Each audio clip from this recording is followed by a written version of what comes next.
তো ভাইয়া আজকে চলো আমরা শুরু করি। মোটামুটি কেমিস্ট্রি একটা বেসিক আমাদের হয়েছে। এখন এই বেসিক গুলাকে আমরা কিভাবে অ্যাপ্লাই করব দেখো। এই তো ছোট্ট একটা প্রশ্ন করছি যে সমগ্র মহাবিশ্ব পর্যায় সারণীর 118টা মৌল দিয়ে তৈরি, including you and me, everything. কিন্তু প্রশ্ন হচ্ছে এই মৌলগুলা দিয়ে আমরা কিভাবে তৈরি বলো। বলছে যে ভাইয়া রাসায়নিক বন্ধন তৈরি করার মাধ্যমে সবকিছু তৈরি হয়েছে। 100%, 100% রাসায়নিক বন্ধনের মাধ্যমে। তো আমি যা বলতেছি সাথে সাথে লিখে ফেলতে হবে। তো সবকিছুই মৌল দিয়ে বা পরমাণু দিয়ে তৈরি, কিন্তু ডিরেক্ট পরমাণু দিয়ে তৈরি না, বুঝছো? এই পরমাণুগুলা নিজেদের সাথে যুক্ত হয়, কানেক্টেড হয়। পরমাণুগুলা নিজেদের সাথে কানেক্টেড হয়ে তারা নানান রকমের যৌগ তৈরি করে। যেমন আমাদের বডিতে সবচেয়ে বেশি পরিমাণে কি আছে? হ্যাঁ, 26টা মৌল। ঠিক আছে ভাই, মানলাম আমাদের বডিতে 26টা মৌল আছে এবং সারা বিশ্বের মধ্যে আরো বাকি সবগুলা মৌল আছে। সুতরাং একটু থামো। তো মনোযোগ, 700-800 জন সবাই। আমাদের বডিতে সবচেয়ে বেশি পরিমাণে আছে তোমার প্রোটিন। প্রোটিন আমাদের বডিতে সবচেয়ে বেশি কি আছে ভাইয়া? প্রোটিন। এই জন্যই বলি যে প্রোটিন ঠিকঠাক খাইতে হবে। এই প্রোটিন কি দিয়ে তৈরি? প্রোটিন সবচেয়ে বেশি যেটা দিয়ে তৈরি সেটা হলো ভাইয়া কার্বন। এর পাশাপাশি কি আছে? আছে ভাইয়া হাইড্রোজেন। এর পাশাপাশি কি আছে? আছে ভাইয়া অক্সিজেন। এর পাশাপাশি কি আছে? আছে ভাইয়া সালফার। যেমন মেথিওনিন নামে একটা যৌগ আছে যার মধ্যে সালফার আছে, ঠিক আছে? তারপরে তোমার সিস্টিন নামে আরেকটা অ্যামিনো অ্যাসিড আছে যার মধ্যে সালফার আছে। So etcetera, etcetera. সো এই মৌলগুলা দিয়ে প্রোটিন তৈরি হয়। তারপরে দেখো আমাদের হাড্ডি, বোনস। হাড্ডির মধ্যে কি আছে? সবচেয়ে বেশি পরিমাণে আছে প্রোটিন। তারপরে কি আছে? তারপরে আছে ভাইয়া ক্যালসিয়াম। তারপরে কি আছে? ভাইয়া ম্যাগনেসিয়াম। হ্যাঁ, তারপরে কি আছে? তারপরে আছে হাইড্রোক্সি প্যারাটাইট, অ্যাপাটাইট। তার মানে বুঝতেছো, আমরা যে মৌলগুলা নিয়ে পড়াশোনা করছি এগুলা দিয়েই আমরা গঠিত। কিন্তু কিভাবে গঠিত? এরা নানান রকম কানেকশন তৈরি করে, এরা নানান রকম বন্ধন তৈরি করে, বন্ধন তৈরি করার মাধ্যমে যৌগ তৈরি করে। এই যৌগগুলাই মেইনলি আমাদের বডিতে কাজ করে। আর কিভাবে যৌগ তৈরি হবে সেটা নিয়ে আলোচনা করা হয় এই রাসায়নিক বন্ধন অধ্যায়ে। এবার তোমরা বলো যে কিভাবে যৌগগুলা তৈরি হয় এটা জানতে তোমরা আগ্রহী কিনা? তোমাদের থেকে বেশি আগ্রহ আমার আছে, যে আমি এখনো জানতে চাই যে কেমনে আমাদের বডিটা তৈরি হয়েছে।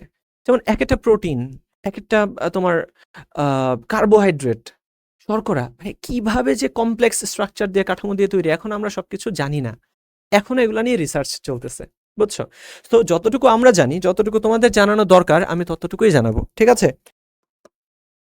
রাসায়নিক বন্ধন ইংরেজিতে কি বলা হয়? Chemical bond.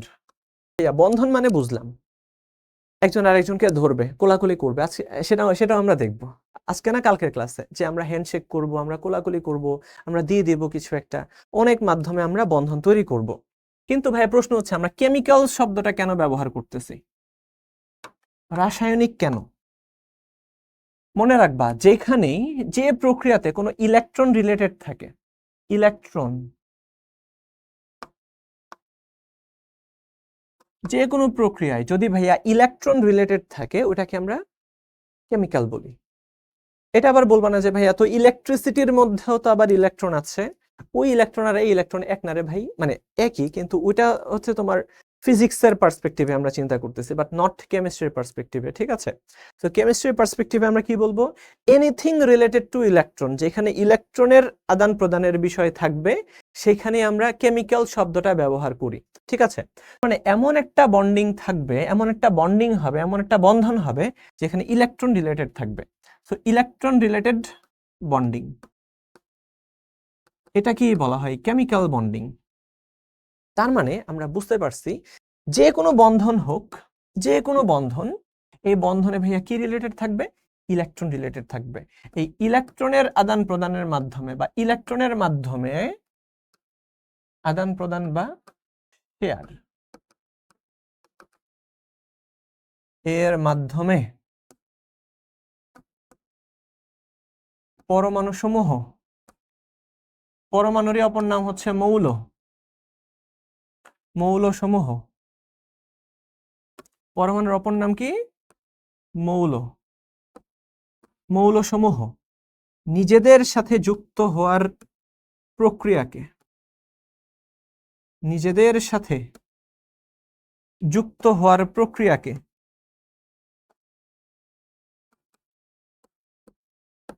যুক্ত হওয়ার প্রক্রিয়াকে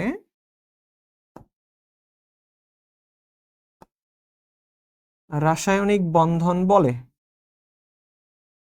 প্রক্রিয়াকে রাসায়নিক বন্ধন বলে। খুব সুন্দর করে লিখে নাও, রাসায়নিক বন্ধন বলে। তার মানে ইলেকট্রনের আদান প্রদান বা শেয়ারের মাধ্যমে মৌলসমূহ যখন নিজেদের সাথে যুক্ত হয়, যুক্ত হয়ে একটা যৌগ তৈরি করে, মৌল থেকে যৌগ তৈরি করে, এই মৌল থেকে যৌগ তৈরি করার যে প্রক্রিয়াটা ভাইয়া, এটাকেই বলা হয় রাসায়নিক বন্ধন। তাহলে আমি শর্টকাটে লিখে দিই, রাসায়নিক বন্ধন বা কেমিক্যাল বন্ড মানে হইল এই মৌল থেকে যৌগ তৈরি করার যে প্রক্রিয়া, মৌল থেকে আমরা যৌগ তৈরি করব, আর এই প্রক্রিয়াটাকে আমরা বলি কি? রাসায়নিক, সুন্দর করে লিখে রাখো, রাসায়নিক বন্ধন। রাসায়নিক বন্ধন লেখা শেষ হলে ডান লিখো, আমি আর পরের পেজে যাব।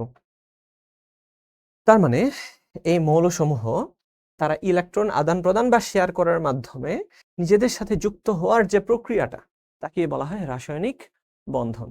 ঠিক আছে ভাইয়া, হরমোনকে কেমিক্যাল মেসেঞ্জার বলা হয় কেন? কারণ অ্যাকচুয়ালি তুমি যা কিছুই করবা না কেন সেইখানে ইলেকট্রনের সংশ্লিষ্টতা থাকবে, বুঝছো? এই হরমোনটা যে কারোর সাথে বাইন্ড করবে, তাই না? হরমোন হচ্ছে একটা সিগন্যালের মতো, বুঝছো? সিগন্যাল, ধরো যে টাওয়ার থেকে ইলেকট্রিক্যাল সিগন্যাল এসে আমাদের ফোনে ধরা পড়ে, বা ফোন থেকে ইলেকট্রিক্যাল সিগন্যাল টাওয়ারে যায়, এতে করে কি হয়? একটা কানেকশন তৈরি হয়। সেম ভাবে এই হরমোন কি করে জানো? হরমোন একটা অঙ্গের সাথে আরেকটা অঙ্গকে কানেক্টেড করে, বুঝছো? এবং ওইখানে কি কাজ করে? হরমোনের মধ্যে চার্জ থাকে, চার্জ, কিছু হরমোন পজিটিভ, কিছু নেগেটিভ, বুঝছো? এই চার্জের মাধ্যমে সে কোন একটা রিসেপ্টরের সাথে বাইন্ড করে। সো এখানেও ইলেকট্রন রিলেটেড আছে, বুঝছো? ওকে, তো আমরা বুঝলাম এই মৌলসমূহ যুক্ত হবে, কিন্তু প্রশ্ন হচ্ছে ইলেকট্রনগুলো কোথায় থাকবে? দেখো, ইলেকট্রনের মাধ্যমে তারা যুক্ত হবে। সো ইলেকট্রনগুলো কই থাকে? আমরা সবাই জানি ইলেকট্রনগুলো কক্ষপথে থাকে, তাই না? ইলেকট্রনগুলো কক্ষপথে থাকে। সো আমি যদি এখানে ক্লোরিনের ইলেকট্রন বিন্যাস করি, বাচ্চারা একটু মনোযোগ দাও। ক্লোরিনের ইলেকট্রন বিন্যাস করলে আমরা কি দেখতে পাবো? 1 নাম্বার কক্ষপথে 2টা ইলেকট্রন আছে, 2 নাম্বার কক্ষপথে 8টা ইলেকট্রন আছে, আর 3 নাম্বার কক্ষপথে 7টা ইলেকট্রন আছে, তাই না? বেশ বড় সড় একটা মলিকিউল, মৌল, এলিমেন্ট, 7টা। তো এখন প্রশ্ন হচ্ছে এইখানে যারা যারা আছে, যতগুলা ইলেকট্রন আছে, এরা সবাই কি বন্ধনে অংশগ্রহণ করবে? ভাই, আমাদের শরীরেও কি ইলেকট্রন আছে? শতভাগ আমাদের শরীরে ইলেকট্রন আছে। কোনো পরমাণু ইলেকট্রন ছাড়া সম্ভব না। এই যে আমরা এত সুন্দর একটা কাঠামো দিয়ে আল্লাহ তাআলা আমাদেরকে বানাইছে, এই কাঠামোর জন্য কি কি লাগছে ভাইয়া? যৌগ লাগছে, যৌগ। এই যৌগগুলা কিভাবে তৈরি হয়েছে? যৌগগুলা পরমাণু দিয়ে তৈরি হয়েছে বা মৌল দিয়ে তৈরি হয়েছে। আর মৌলর মধ্যে কি আছে? ইলেকট্রন আছে, প্রোটন আছে, নিউট্রন আছে। অর্থাৎ আমাদের বডি ইলেকট্রন, প্রোটন, নিউট্রন দিয়ে গঠিত। ঠিক আছে? ওকে। একজন বলতেছে আমি পড়াশোনা করতে চাই যে একসময় আমি বিএমডব্লিউ কিনবো। খালি বিএমডব্লিউ না, তুই প্রাইভেট বিমান কিনবি ভাইয়া, আমার দোয়া রইল তোর জন্য। বড় বড় স্বপ্ন দেখতে হবে, ঠিক আছে? আমি স্বপ্ন দেখি, ইয়েস, আমি স্বপ্ন দেখি এক সময়। আমি স্বপ্ন দেখি আমার পার্সোনাল বিশাল বড় বাড়ি থাকবে, আমার পার্সোনাল জেট প্লেন থাকবে, আমার যখন ইচ্ছা সেখানে আমি ডিপ্লোম্যাটিক পাসপোর্ট নিয়ে সারা বিশ্বে ঘুরে বেড়াবো। অনেক স্বপ্ন আছে, বড় বড় স্বপ্ন দেখতে হবে। ঠিক আছে? স্বপ্ন ছোট দেখলে কিন্তু ছোটই থেকে যাবা। ওকে, তো দেখো আমরা যেটা বলতেছি যে এখানে সবগুলা ইলেকট্রনই কি বন্ধনে পার্টিসিপেট করে? তোমরা অ্যান্সার করছো যে ভাইয়া না, সবগুলা ইলেকট্রন কখনোই বন্ধনে পার্টিসিপেট করতে পারবে না। খুব সুন্দর অ্যান্সার তোমাদের।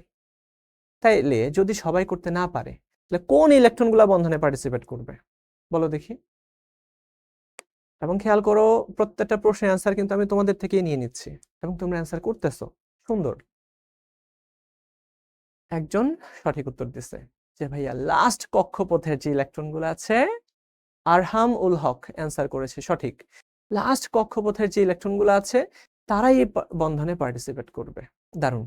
ইয়েস, সর্বশেষ কক্ষপথের যে ইলেকট্রন যারা আছে, সর্বশেষ কক্ষপথ, এই যে এটাকে আমরা বলতেছি সর্বশেষ কক্ষপথ। এই সর্বশেষ কক্ষপথের একটা স্পেশাল নাম আছে, বলো দেখি সেই কক্ষপথটার নাম কি? সর্বশেষ কক্ষপথের একটা স্পেশাল নাম আছে, সেই কক্ষপথের নাম কি? স্পেশাল নামটা কি? ইয়েস, তাসনিম জান্নাত সঠিক উত্তর করেছে। আল জুবায়ের সঠিক উত্তর করেছে। হ্যাঁ, সবাই তোমরা সঠিক উত্তর করতেছো। এই সর্বশেষ কয়েকজন আবার ভুলও করছো, সাবধান। সর্বশেষ কক্ষপথের কক্ষপথটাকে আমরা বলি যোজ্যতা স্তর। যোজ্যতা বা যোজনী স্তর, ইংরেজিতে যাকে বলা হয় ভ্যালেন্স শেল বা স্তর। এই যে সর্বশেষ কক্ষপথের ইলেকট্রনগুলো আছে, এরাই বন্ধনে পার্টিসিপেট করবে, এবং এই জন্যই সর্বশেষ কক্ষপথটাকে বলা হয় যোজ্যতা স্তর বা যোজনী স্তর বা ভ্যালেন্স শেল। যোজ্যতা বা যোজনী, দেখো যোজনী শব্দের অর্থ হচ্ছে যুক্ত হওয়া। যোজনী শব্দের অর্থ কি? যোজনী শব্দের অর্থ কি ভাইয়া? যুক্ত হওয়া। যুক্ত হওয়া অর্থাৎ যে কিনা কানেক্টেড হয়, যুক্ত হয়, তাকে আমরা বলি যোজনী। তোমরা বায়োলজি থেকে পড়ছো যে ফুলের স্ট্রাকচার, জবা ফুলের স্ট্রাকচার? এই তোমরা কি বায়োলজিতে পড়ছো এটা? জবা ফুল, রোজাসিয়া, এই জবা ফুলের কাঠামো, ওইখানে দেখবা যে পুংস্তবক আছে, স্ত্রীস্তবক আছে। পুংস্তবকের মধ্যে আছে তোমার অ্যান্থার, তারপরে তোমার হচ্ছে এরকম কানেক্টেড বা যোজনী, তারপরে আছে হচ্ছে তোমার মাথার মধ্যে কি যেন একটা অংশ। তো তোমরা হয়তো বা পড়ছো, আমি সেই 9-10-এ পড়ছিলাম, আমার যতটুকু মনে পড়ে। ওইখানেও দেখবা যোজনী নামে একটা অংশ আছে, অর্থাৎ অ্যান্থারের সাথে ওই পুংস্তবকের মাথাটা যার মাধ্যমে যুক্ত থাকে, এটাকে বলা হয় তোমার যোজনী। ঠিক আছে? তো যাই হোক, আমরা বায়োলজির দিকে না গেলাম, আমরা কেমিস্ট্রিতেই থাকি। তো এই যোজনী শব্দের অর্থ হচ্ছে ভাইয়া যুক্ত হওয়া।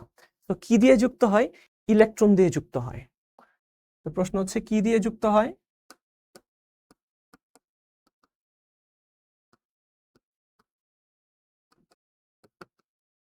কি দিয়ে যুক্ত হয়? অ্যান্সার হইল, সঠিক অ্যান্সার হইল বেজোর ইলেকট্রন এর মাধ্যমে। লিখো, বেজোর ইলেকট্রন দিয়ে যুক্ত হয়। বেজোর ইলেকট্রন দিয়ে যুক্ত হয়। এই জন্যই বেজোর ইলেকট্রনকে বলা হয় যোজনী। এই জন্যই পরমাণুর বেজোর ইলেকট্রনগুলাকে বলা হয় তার যোজনী। এই জন্যই সর্বশেষ কক্ষপথের বা সর্বশেষ স্তরের বেজোর ইলেকট্রন সমূহকে বলা হয়, বেজোর ইলেকট্রন সমূহকে বলা হয় যোজনী। কে যোজনী বলে। লিখে ফেলো, লিখে ফেলো। লাস্ট স্তরে যতগুলা বেজোর ইলেকট্রন আছে বা যতগুলা বেজোর ইলেকট্রন তৈরি করা সম্ভব, ওই বেজোর ইলেকট্রন সংখ্যাটাকে আমরা বলি যোজনী। তো সর্বশেষ কক্ষপথে যতগুলা বেজোর ইলেকট্রন আছে তাকেই বলা হয় যোজনী। ঠিক আছে? লিখো, লেখা শেষ হলে আমাকে জানাও, ডান লিখো। না, জোড় ইলেকট্রন সংখ্যাটাকে আমরা নর্মালি যোজনী বলি না। জোড় ইলেকট্রন সংখ্যাটাকে আমরা যোজনী বলি না। আমি এক্সাম্পল দিচ্ছি, আমি এক্সাম্পল এখনই দিব। এক্সাম্পল তোমাদের সামনেই। আমাকে বলো ক্লোরিনের যোজনী কত? স্বাভাবিক অবস্থায় ক্লোরিনের যোজনী কত? স্বাভাবিক অবস্থায় ক্লোরিনের যোজনী কত বলো? লেখা ডান। হ্যাঁ, স্বাভাবিক অবস্থায় ক্লোরিনের যোজনী কত? 1। দারুণ। হ্যাঁ, রোজা বলল, তাইসির বলল যে ভাইয়া যোজনী 1। যেমন এই তো দেখো, একটা মাত্র বেজোর ইলেকট্রন আছে। তো স্বাভাবিক অবস্থায় ক্লোরিনের যোজনী, আমি কিন্তু শর্ত উল্লেখ করছি, স্বাভাবিক অবস্থায় ক্লোরিনের যোজনী হইল 1। এটাকে আমরা দেখো আরো কিভাবে বের করতে পারি, এটাকে আমরা কিভাবে হিসাব করতে পারি। দেখো, এই যে ক্লোরিন 17, আমরা ইলেকট্রন বিন্যাস শুরু করি 1s2 2s2 2p6। সবসময় মনে রাখবা যোজ্যতা স্তরের ইলেকট্রনগুলোকে অরবিটালের মধ্যে দেখাইতে হবে। তো আমি অরবিটালের মধ্যে দেখাই 2p6। এবার দেখো ভাইয়া 3s2, উপরে লিখি, মনোযোগ, 3s2, এই যে জোড়বদ্ধ ইলেকট্রন, এদেরকে আমরা যোজনী বলবো না। 3p5, এই যে দেখো 5টা ইলেকট্রনকে আমরা কেমনে অ্যাড করব? হুন্ডের নীতি অনুযায়ী 1 2 3 4 5। খেয়াল করছো কি? ইলেকট্রন আছে টোটাল 7টা, কিন্তু তার যোজনী কত? তার যোজনী কত? তার যোজনী ভাইয়া 1, কারণ একটাই বেজোড় ইলেকট্রন আছে। এবং 3 নাম্বার কক্ষপথে দেখো ভাইয়া ডি উপস্তরও আছে, যেখানে কোনো ইলেকট্রন নাই, যেখানে কোনো ইলেকট্রন নাই। সো স্বাভাবিক অবস্থায় আমরা দেখতে পাচ্ছি ক্লোরিনের যোজনী 1, কিন্তু ভাইয়া অস্বাভাবিক অবস্থাও আছে, একটু পরে এটা নিয়ে আমরা কথা বলবো, ঠিক আছে? অস্বাভাবিক অবস্থাও কিন্তু আছে।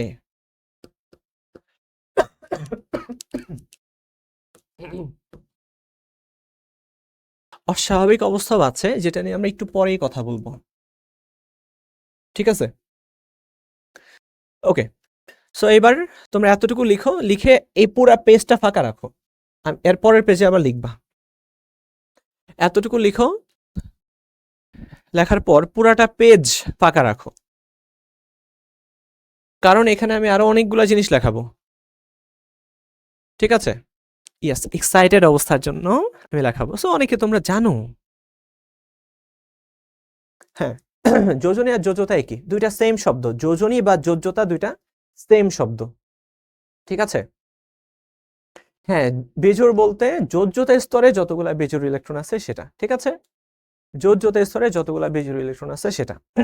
ওকে, সো এইবার আমি অক্সিজেন দিয়ে, নাইট্রোজেন দিয়ে এবং অক্সিজেন দিয়ে শুরু করি। হ্যাঁ, দেখো নাইট্রোজেন পারমাণবিক সংখ্যা হলো 7, ইলেকট্রন বিন্যাস তোমরা সবাই জানো 1s2। এইবার যোজ্যতা স্তরে আমি ঢুকে গেলাম 2s এবং 2p। আমরা জানি যোজ্যতা স্তরে মাত্র দুইটাই উপস্তর আছে, 2 নাম্বার কক্ষপথে দুইটাই উপস্তর থাকে।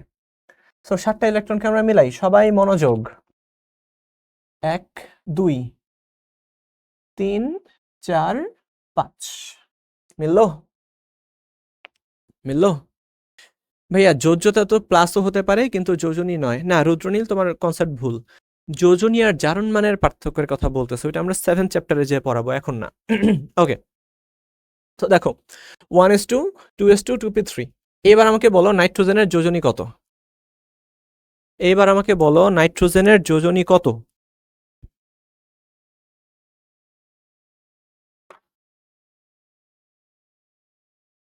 বলো ভাইয়া, নাইট্রোজেনের যোজনী কত? খুবই গুরুত্বপূর্ণ, কারণ এটা হচ্ছে তোমার একদম বেসিকতম কনসেপ্ট। এগুলো ক্লিয়ার করো, দেখবা রাসায়নিক বন্ধন একদম ইজি। ইয়েস, তোমরা সবাই সঠিক উত্তর দিয়েছো। নাইট্রোজেনের যোজনী হইল 3, কারণ দেখা যাচ্ছে নাইট্রোজেনের 3টা বেজোড় ইলেকট্রন আছে। আচ্ছা, আর আমরা একটু আগে দেখলাম ক্লোরিনের যোজনী 1, তার একটা বেজোড় ইলেকট্রন আছে। তাইলে চলো আমরা এবার বন্ধন তৈরি করি। এই মনোযোগ, আমরা এবার বন্ধন তৈরি করতেছি। দেখো নাইট্রোজেন তার যোজ্যতা স্তরে ইলেকট্রনগুলো কিভাবে যুক্ত আছে আমরা সেটা দেখব। 2s এর দুইটা ইলেকট্রন জোড়বদ্ধ অবস্থায় আছে, 2s এর দুইটা ইলেকট্রন জোড়বদ্ধ অবস্থায় আছে, আর 3টা ইলেকট্রন 2p এর তারা বেজোড় অবস্থায় আছে। তারা কেমনে আছে ভাইয়া? বেজোড় অবস্থায় আছে। আর একটু আগেই আমরা দেখছি ক্লোরিনের স্ট্রাকচার, এই যে দেখো ক্লোরিনের স্ট্রাকচার। তো ক্লোরিনের আমরা যদি স্ট্রাকচারটা আঁকি, ক্লোরিন দেখতে কিছুটা এরকম হলুদ রঙেরই হয়ে থাকে। দেখো তার যোজ্যতা স্তরে 1টা 2টা 3টা 3 জোড়া আছে, এই যে 3 জোড়া আছে তোমার পেয়ার, জোড়, তাই না? 3টা আছে জোড়, একটা ইলেকট্রন আছে বেজোড়। তো 3টা আছে জোড়, একটা আছে বেজোড়। যারা বুঝো নাই আমি তাদের জন্য আরেকবার বলতেছি। দেখো যোজ্যতা স্তর হলো আমাদের এটা, এটা এইখানে দেখো 2টা ইলেকট্রন একটা ঘরের মধ্যে সুন্দর জোড়বদ্ধ অবস্থায় আছে।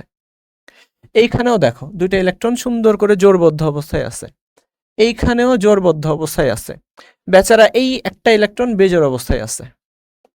তার মানে 1 2 3, এই তিনটা হইল জোড় আর এই একটা হইল বেজোড়। তো যে ইলেকট্রনগুলা জোড়বদ্ধ অবস্থায় থাকে ওদেরকে আমরা বলি নিঃসঙ্গ জোড়। মনে রাখতে হবে কথাটা। নিঃসঙ্গ বানানের মধ্যে কি বফল আছে কিনা একটু আমাকে জানাবা। নিঃসঙ্গ জোড় অথবা মুক্ত জোড়, ইংরেজিতে যাকে বলা হয় লোন পেয়ার। ইংরেজিতে যাকে বলা হয় লোন পেয়ার। ঠিক আছে? বফলা নাই না? বফলা নাই। ওকে। নিঃসঙ্গতার 100 বছর নামে একটা বই আছে। তোমরা কেউ কি বইটা পড়ছো? নিঃসঙ্গতার 100 বছর, 100 ইয়ার্স অফ সলিটিউড। বইটা পড়বা, তোমার থিঙ্কিং অনেক সুন্দর করবে, অনেক। রাইটারের নাম যেন কি? Gabriel Garcia Marquez. Gabriel Garcia Marquez. আচ্ছা, একজন পড়ছে? দারুণ। গ্যাব্রিয়েল গার্সিয়া মার্কেস, উনি একজন চিলির লেখক এবং এই বইটা লিখে উনি নোবেল পুরস্কার পাইছিলেন। দারুণ একটা বই। তবে আমি জানি না তোমাদের এই বয়সে তোমরা এটা এনজয় করবা কিনা, বাট যখন আমাদের বয়সে যাবে দেখবে যে খুব ভালো লাগবে, বুঝছো? কারণ উনি অনেক বছর বেঁচে ছিলেন। তার জীবনের যে অভিজ্ঞতা আছে উনি এই অভিজ্ঞতাটাই কিন্তু ওই বইয়ে লিখে গেছিলেন। অনেকে ধারণা করে যে এই বইটা তার নিজের আত্মজীবনীমূলক বইও হইতে পারে। সো নিঃসঙ্গতার 100 বছর। সো মানুষের জীবনের প্রত্যেকটা মোমেন্টে সে কিভাবে থাকে, সে নিজেকে অনেক সময় নিঃসঙ্গ ফিল করে, আবার অনেক সময় সে খুব উৎফুল্ল ফিল করে। তো এই ক্ষুদ্র ক্ষুদ্র ঘটনাগুলাকে এত সুন্দর করে তিনি উপন্যাসের ভঙ্গিতে সাজাইছেন যে এটা মানে আউটস্ট্যান্ডিং লেভেলের। তোমরা যারা পথের পাঁচালী পড়ছো? বিভূতিভূষণ বন্দ্যোপাধ্যায়ের পথের পাঁচালী?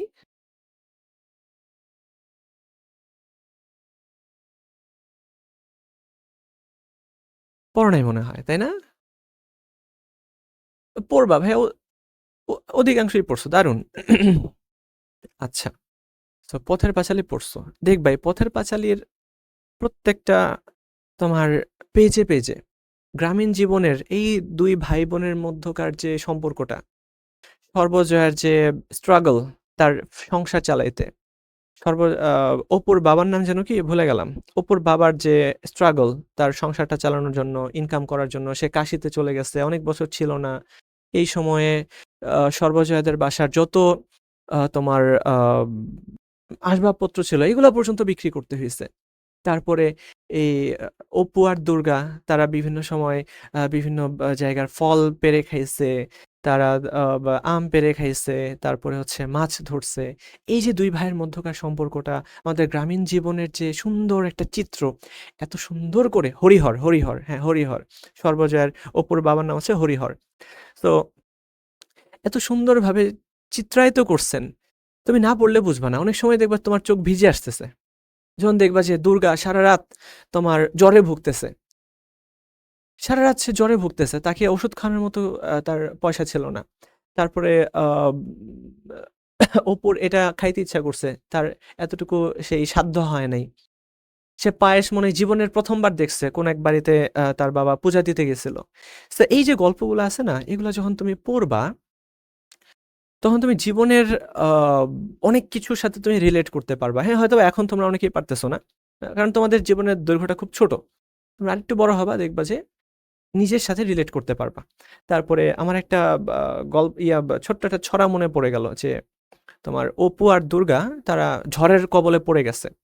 সো দুর্গা এই বৃষ্টির পানিতে নিজে কাঁপতেছে ঠান্ডায়, কিন্তু তার ছোট ভাইটাকে তার আঁচলটা দিয়ে রাখছে মাথার উপরে, যাতে ছোট ভাইয়ের মাথায় তোমার বৃষ্টির পানি না পড়ে। এবং তখন একটা ছড়া বলতেছিল যে আয় বৃষ্টি ঝেপে আহ, আম ধান দিব মেপে, আছে না এরকম একটা? অনেক সুন্দর, অনেক সুন্দর। তো এগুলা পড়বা, বুঝছো? দেখবা যে তুমি কানেকশন করতে পারবা, তুমি নিজে মানবিক হবা আরো। যে কিভাবে মানব সম্পর্কগুলা কাজ করে, পিতামাতার সম্পর্ক, ভাই বোনের সম্পর্ক। ঠিক আছে, সো সাহিত্য এই কারণেই পড়তে হয়। একসময় মনে করতাম আচ্ছা এই বাংলা ইংলিশ পড়ে কি হবে ভাই, বাংলা ইংলিশ পড়ে মানুষ মানবিক হবে, বুঝছো? তুমি এই ম্যাথ ফিজিক্স কেমিস্ট্রি সারাদিন পড়তেছো কিন্তু ভালো মানুষ হইলে না। কেমনে সবার সাথে সম্পর্ক মেনটেন করতে হবে, বাবা মায়ের সাথে সম্পর্ক, ফ্যামিলির বিষয়গুলো তুমি জানো না, এটা কিন্তু খুব একটা ভালো মানুষ হইলে না তুমি। তো এই সাহিত্য পড়তে হবে। এই সাহিত্য কি করে? মানুষের জীবনের সাথে জীবনের সম্পর্ক তৈরি করে। ঠিক আছে, ওকে। তো এই চিহ্নগুলা কি আমি তোমাদের প্রশ্ন দেখতেছি, তো এটা আমি বলবো। হ্যাঁ, তোমাদের বইয়ে মনে হয় মাটির ভেপু আছে, তাই না? ওইটা পথের পাঁচালী থেকে নেওয়া হয়েছে, এটা তো অল্প একটু জায়গা, পুরোটা পড়বা সবাই। হ্যাঁ, আমি তোমাদের প্রত্যেকে বললাম তোমরা জীবনের সেরা একটা জিনিস পাবা যখন পথের পাঁচালী পড়বা। পথের পাঁচালী, অপুর সংসার, তারপরে আর কি জানি আছে, পড়বা। তো দেখো ভাই, আপনি এই ফোটাগুলা কি দিছেন? আমি যে স্ট্রাকচারটা আঁকছি, এই স্ট্রাকচারটাকে বলা হয় লুইস ডট স্ট্রাকচার। এটাকে বলা হয় লুইসের dot structure, very important, Lewis dot structure. Lewis dot structure, বিজ্ঞানী এভিন লুইস, আমেরিকান বিজ্ঞানী, উনি সবার প্রথম এই পরমাণুর যোজ্যতা স্তরের ইলেকট্রনগুলোকে এইভাবে চিহ্নিত করেন। এইভাবে চিহ্নিত হওয়াতে কি সুবিধা হয়েছে? সুবিধা যেটা হইছে, আমরা চোখের সামনে দেখতে পাচ্ছি, এত কষ্ট না করে আমরা জাস্ট এতটুকু ছবি এঁকে আমরা বুঝতে পারতেছি যে ক্লোরিনের যোজ্যতা স্তরে টোটাল 7টা ইলেকট্রন আছে, যার মধ্যে 6টা ইলেকট্রন জোড়বদ্ধ অবস্থায় থাকে আর একটা ইলেকট্রন বেজোড় অবস্থায় থাকে। ঠিক আছে, তার মানে এইখানে আছে 3টা নিঃসঙ্গ জোড় আর একটা আছে যোজনী। তো আমরা যদি দেখি এইখানে lone pair LP, lone pair কয়টা আছে ভাইয়া? লোন পেয়ার আছে 3টা, আর ভ্যালেন্সি কয়টা আছে? ভ্যালেন্সি আছে একটা। তো লোন পেয়ার 3টা, ভ্যালেন্সি বা যোজনী আছে একটা। ঠিক আছে, ও জোড় বলতে পেয়ার বোঝায়, ও জোড় মানে তো আমি কিছু বলি না এখানে। ও জোড় মানে বাট, ও জোড় বলতে কি কিছু বলছি? 3 জোড়া, আমি 3 জোড়ার কথা বলছি, নট ও জোড়া। ঠিক আছে, 3 জোড়া এখানে। ওকে, তো আশা করি বুঝতে পারছো এটা। এরপরে আমরা এটা নিয়ে একটু স্টাডি করি, দেখি আমরা এটা নিয়ে স্টাডি করি। এই দেখো নিয়ে নিলাম,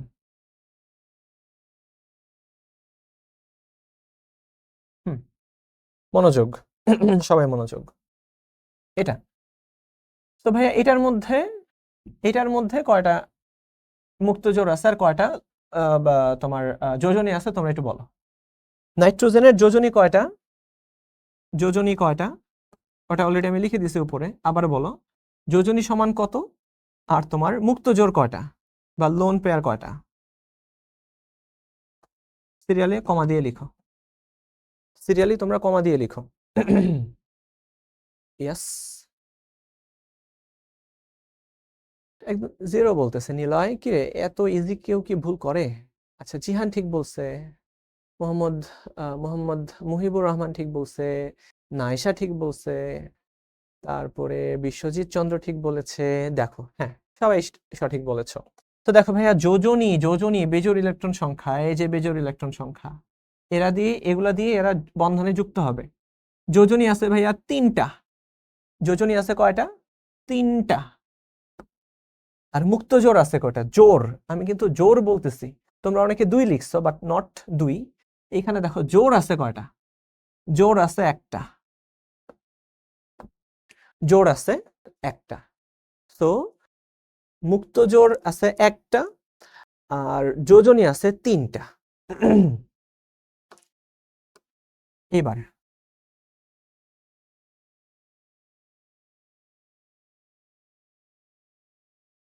এবার মজা দেখো। তো আমরা দেখতে পাইছি ক্লোরিনের যোজনী একটা, তাই সবাই আঁকো লুইস ডট স্ট্রাকচার বা লুইস কাঠামো আঁকা শিখতে হবে। তো নাইট্রোজেনের একারই আছে 3টা যোজনী আর ক্লোরিনের আছে একটা করে যোজনী। তাহলে খেয়াল করো তো, নাইট্রোজেন একাই সে 3টা ক্লোরিনের সাথে যুক্ত হতে পারবে। নাইট্রোজেন একাই সে 3টা ইলেকট্রনের সাথে যুক্ত হতে পারবে। যোজনী মানে যুক্ত হওয়ার ক্ষমতা, যোজনী মানে বেজোড় ইলেকট্রন, আর এই বেজোড় ইলেকট্রনগুলা জোড়বদ্ধ হইতে চায়। তো এই যে দেখো, ইলেকট্রন তারা শেয়ার করার মাধ্যমে তারা একটা বন্ধন তৈরি করছে। এইবার আমি অ্যানালজিটা টানি। দেখো, আমার একটা হাত, ইমরান বলল হুন্ডের নীতি কি এটা তুমি সেকেন্ড চ্যাপ্টার থার্ড চ্যাপ্টারে যে পড়ে আসবা। দেখো, আমি আবার বলতেছি, মনোযোগ। ধরো এই যে আমার হাত কয়টা আছে ভাইয়া? 2টা আছে, তাই না? 2টা হাত আছে। আমি চাইলে ম্যাক্সিমাম কয়জনকে ধরতে পারবো? তো তোমাদের সবার 2টা করে হাত আছে, তোমরা চাইলে কয়জনকে ধরতে পারবা? এই হাত দিয়ে একজনকে, এই হাত দিয়ে আরেকজনকে, তাই না? ইয়েস, নাফিসা আক্তার ঠিক বলছো যে ভাইয়া আমরা ম্যাক্সিমাম 2জনকে ধরতে পারবো। তার মানে তোমার আমার যোজনী হইল 2। তোমার আমার যোজনী কত? 2। ঠিক আছে, তো এখন আমার যোজনী তো 2 মানলাম। এখন আমি ধরবো কেমনে? ধরো আমি হ্যান্ডশেক করতে চাচ্ছি একজনের সাথে। ধরো এখানে কি আছে? বিশ্বজিৎ চন্দ্র। আমি বিশ্বজিৎ দার সাথে আমি বললাম যে দাদু আয়, তোর সাথে আমি কানেকশন তৈরি করি, ঠিক আছে, বন্ধন তৈরি করি। তো আমি বিশ্বজিতের সাথে বন্ধন কেমনে তৈরি করব? তো বিশ্বজিৎ বলবে যে ভাইয়া আপনি আপনার হাতটা বাড়ান, আপনার যোজনীটা আপনি বাড়ান, আমার যোজনীটাও আমি বাড়াই। তো আমি হাত বাড়াবো, বিশ্বজিৎও হাত বাড়াবে, 2জনে হাত বাড়াবো, হ্যান্ডশেক করব। হ্যান্ডশেক করলেই দেখো বন্ধনী তৈরি হবে। তো ঠিক সেম ভাবে ক্লোরিন বলতেছে যে ভাইজান আমার তো আছে একটা হাত, নাইট্রোজেন বলতেছে আচ্ছা আমার আছে 3টা হাত। আমার যেহেতু 3টা হাত, তাইলে আমি তোদের 3জনকে ধরতে পারবো, 3জনকে ধরার সামর্থ্য আছে। আর ক্লোরিনের যেহেতু বেচারা একটাই হাত আছে, সে একটাই হাত শেয়ার করতে পারবে। তো এই নাইট্রোজেন একাই 3টা ক্লোরিনের সাথে দেখো হ্যান্ডশেক করছে। 3টা ক্লোরিনের সাথে কি করলো? হ্যান্ডশেক করলো। এই যে তারা হ্যান্ডশেক করতেছে, একজনের সাথে আরেকজন হাত বাড়ায় দিছে। ঠিক এইভাবেই যোজনী শেয়ার করার মাধ্যমে বন্ধন তৈরি হয়। এবং খেয়াল করো, প্রত্যেকটা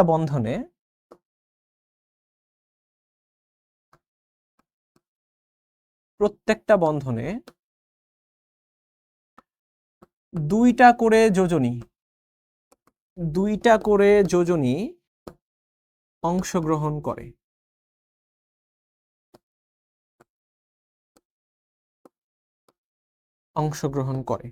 অর্থাৎ একটা বন্ধন তৈরি করতে 2টা ইলেকট্রন লাগে। তো একটা বন্ধন সমান 2টা ইলেকট্রন, মানে 2টা যোজনী। তো যেমন 2টা হাত দিয়েই হ্যান্ডশেক হবে, ঠিক সেম ভাবে 2টা ইলেকট্রন দিয়ে একটা বন্ধন তৈরি হবে। এই জন্যই যোজনীকে আমরা হাত বলে অভিহিত করি। যোজনীকে তুমি হাতের সাথে কম্পেয়ার করতে পারো। যার যে কয়টা যোজনী তার সে কয়টা হাত, সে ওই কয়টা বন্ধন তৈরি করতে পারবে। যার যে কয়টা যোজনী তার সে কয়টা হাত, সে ওই কয়টাই বন্ধন তৈরি করতে পারবে। হ্যাঁ স্যার, এখানে কি নাইট্রোজেন শেয়ার করলো নাকি ক্লোরিন শেয়ার করলো? এখানে আসলে 2জনই শেয়ার করছে, তাই না? শেয়ার তো আর একজন করে না। তো তুমি বিজনেস করবা, তোমার কাছে টাকা নাই, তো তুমি একজন পার্টনার খুঁজছো। তো বললো যে তুমি 50 টাকা দাও, আমি 50 টাকা দিই। তো 2জনেই সমান পরিমাণে শেয়ার করে তারা 50-50 শেয়ার করার মাধ্যমে বন্ধন তৈরি করবে বা একটা বিজনেসে যাবে। সবসময় 50-50 শেয়ার হয় না, কেউ একটু বেশি শেয়ার করে, কেউ কম শেয়ার করে, ঠিক আছে? সো এটাও আমরা সামনে দেখব। তো এইখানে আমরা যেটা দেখতেছি 2জনে দেখো মোটামুটি সমান সমান শেয়ার করছে। তো সমান সমান যোজনী শেয়ার করলে যে বন্ধন হয় তাকে কোন বন্ধন বলে বলো তো? 2জনই তো সমান সমান যোজনী শেয়ার করছে, সেও একটা যোজনী শেয়ার করছে, সেও একটা যোজনী শেয়ার করছে। তো সমান যোজনী শেয়ার করলে কোন বন্ধন হয় বলো? সমান যোজনী শেয়ার করলে কোন বন্ধন হয়? সবার আগে অ্যান্সার করছে মেহেদী হাসান, তারপর ওহি। ভাই আপনি অনেক ভালো বুঝান, থ্যাংক ইউ। তারপর বলল রনক, তারপর প্রিয়া সরকার, সিমন তালুকদার, আইবিয়ান, সুভা, ইশতিয়াক। ভাইয়া এই অস্থির এই জিনিসটা আগে কখনো শিখিনি কেন? শিখেছি বাস মুখস্থ করে। খেয়াল করছো? সবাই সঠিক উত্তর দিচ্ছ। এই যে সমান সমান যোজনী শেয়ার করে যে বন্ধন তৈরি হয়েছে তাকেই বলা হয় সমযোজী বন্ধন। এই যে দেখো, আমরা একটা বন্ধনের ক্লাসিফিকেশনও শিখে ফেললাম। সমযোজী বন্ধন, সমান সমান যোজনী শেয়ার করে যে বন্ধন তৈরি হয় তাকেই বলা হয় ভাইয়া সমযোজী বন্ধন। এটা হইল একটা সমযোজী বন্ধন। একটু হজম করো বিষয়টা, একটু হজম করো। আমি তোমাদের 1 মিনিট সময় দিচ্ছি, তোমরা একটু চিন্তা করো।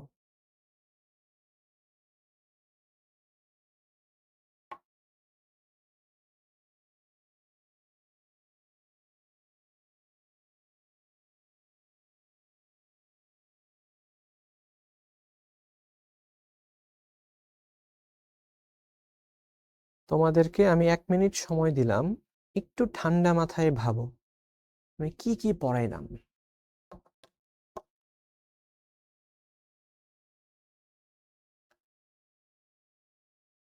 ভাইয়া মুক্ত জোড় ইলেকট্রন মানে কি আমি আবার বুঝাবো, কোনো সমস্যা নাই। এই যে দেখো, আমি এখনই বুঝাবো, তোমাদের এই প্রশ্নের সবগুলো উত্তর আছে। ভাইয়া এখানে ডট না দিলে কি হবে না? আহ, হ্যাঁ হবে, ডট না দিলেও হবে, কিন্তু কেন্দ্রীয় মৌলে ডটটা দেওয়া ভালো। আমি সব সময় ডট দিয়েই প্র্যাকটিস করছি, ঠিক আছে? সো ডটটা দেওয়া ভালো। কেন ভালো একটু পরেই বুঝবা। ভাইয়া কেন শেষ শক্তিস্তরের ইলেকট্রন যুক্ত হবে? কারণ শেষ শক্তিস্তরের ইলেকট্রনগুলাই তো অ্যাভেইলেবল থাকে, তাই না? শেষ শক্তিস্তরের ইলেকট্রনগুলাই অ্যাভেইলেবল থাকে ইয়ে করার জন্য, তোমার যুক্ত হওয়ার জন্য, ঠিক আছে? ধরে নাও যে তোমার 3টে হাত, একটা হাত থাকে সবসময় জামার ভেতরে, বুঝছো, আর 2টা হাত থাকে জামার বাইরে। তাহলে তোমার সাথে যখন কেউ হ্যান্ডশেক করতে আসবে তখন তুমি কোন হাতটা দিয়ে হ্যান্ডশেক করবা?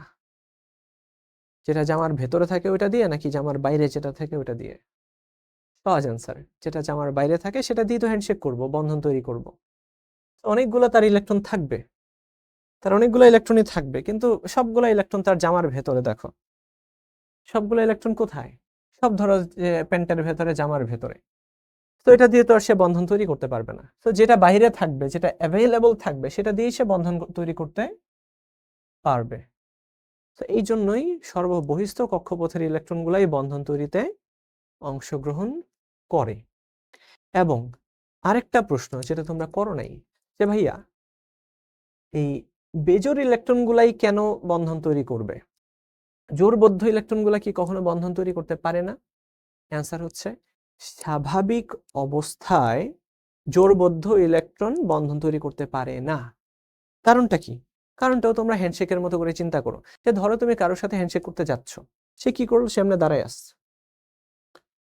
তুমি হ্যান্ডশেক করতে গেছো কারোর সাথে, আর সে কেমনে আসছে? এমনি দাঁড়ায় আছে। অর্থাৎ তার 2টা হাত একটার সাথে আরেকটা যুক্ত, অর্থাৎ তারা নিজেরাই জোড়বদ্ধ হয়ে বসে আছে। তাহলে বলো তো, কেউ যদি এইভাবে হাত গুটায় বসে থাকে তাইলে কি সে বন্ধন তৈরি করতে পারবে?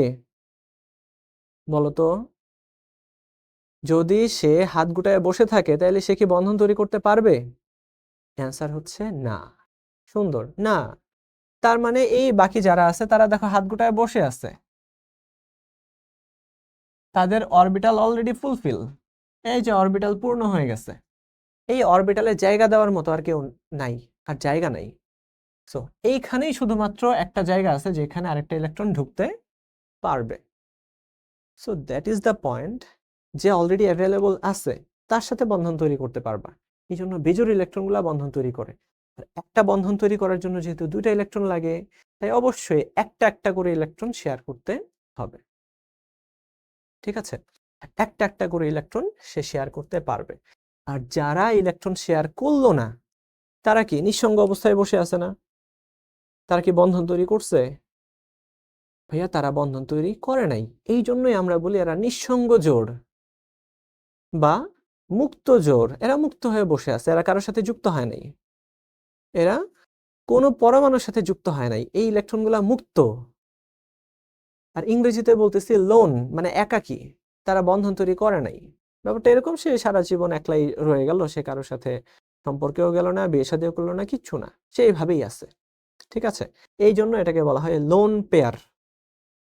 আর বন্ধন তৈরি করার পর, এই যে দেখো ভাইয়া, বন্ধন তৈরি করার পর নতুন যে বন্ধন পেয়ারগুলা তৈরি হয়েছে, এই যে নাইট্রোজেন, এই যে বন্ধন তৈরি করার পর নতুন পেয়ার তৈরি হয়েছে না, এই যে পেয়ার, এটাকে একটু লাঠির মতো দেখাচ্ছি, কিন্তু ওরকমই বাট বোঝানোর স্বার্থে আমি এরকম ভাবে একটু লাঠির মতো করে দেখাইছি। এই যে দেখো তো, নতুন করে কি 3টা জোড় তৈরি হয়েছে না, 3টা বন্ধন তৈরি হয়েছে না? তো এই যে বন্ধনগুলা তৈরি হইল, এই যে বন্ধনগুলা তৈরি হইল জোড়বদ্ধ ইলেকট্রনের মাধ্যমে বা ইলেকট্রনকে জোড়বদ্ধ করার মাধ্যমে, এদেরকে বলা হয় বন্ধন জোড়। ভাই এদেরকে কি বলা হয়? এদেরকে বলা হয় বন্ধন জোড়। ইংরেজিতে বলা হয় বন্ড পেয়ার। ইংরেজিতে বলা হয় কি? Bond pair. লিখো। তাইলে তোমাদেরকে আমি প্রশ্ন করি, অ্যামোনিয়া NH3 যৌগে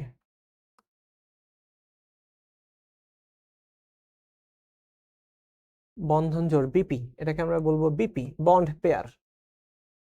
লোন পেয়ার এবং বন্ড পেয়ার কয়টা?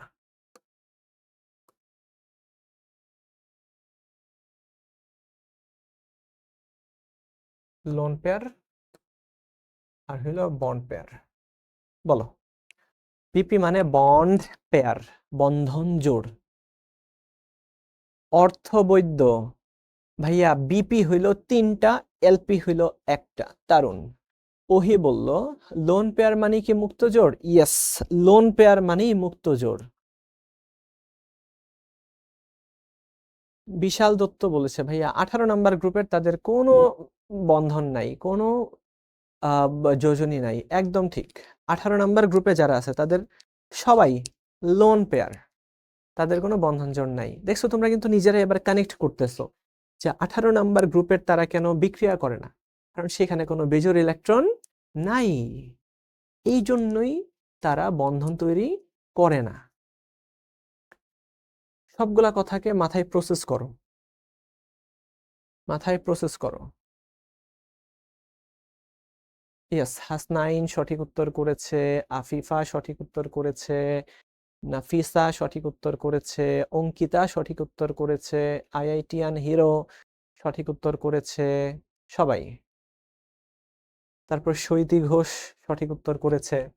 তো এই যে দেখো, লোন পেয়ার, এই একটা হইল লোন পেয়ার, সে কারোর সাথে বন্ধন তৈরি করে নাই, সে নিঃসঙ্গ অবস্থায় আছে, সে মুক্ত অবস্থায় আছে। তো লোন পেয়ার মাত্র একটা। আর এই যে বন্ধন তৈরি করছে দেখো, 3টা বন্ধন তৈরি হয়েছে। 3টা বন্ধন তৈরি হওয়া মানে 3টা বন্ড পেয়ার। এক একটা বন্ধন মানেই এক একটা বন্ড পেয়ার।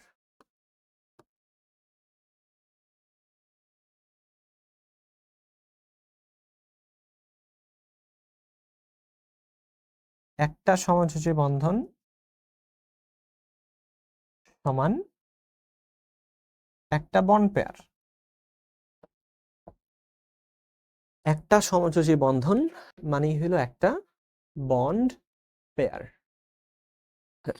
হ্যাঁ, ব্রেক দিব এখন? দরকার আছে ব্রেক দেওয়ার? আরে আধা ঘন্টা পরে তো ক্লাসই শেষ হয়ে যাবে, ব্রেক দিব না আমি। আমি মজা লাগতেছে ভাই, আমি যখন রিসার্চ করি, আমি তোমাদেরকে জাস্ট আমি পড়াই না, আমি জাস্ট গবেষণা করি যে কিভাবে মানে এই জিনিসটা আসলো। তোমরা নিজেরা এই গবেষণাগুলো করবা, আমি যে সিরিয়ালে পড়াচ্ছি ঠিক সেম সিরিয়ালটা তোমরা মাথায় রাখবা, মাথায় রেখে তুমি একজনকে বুঝাবা।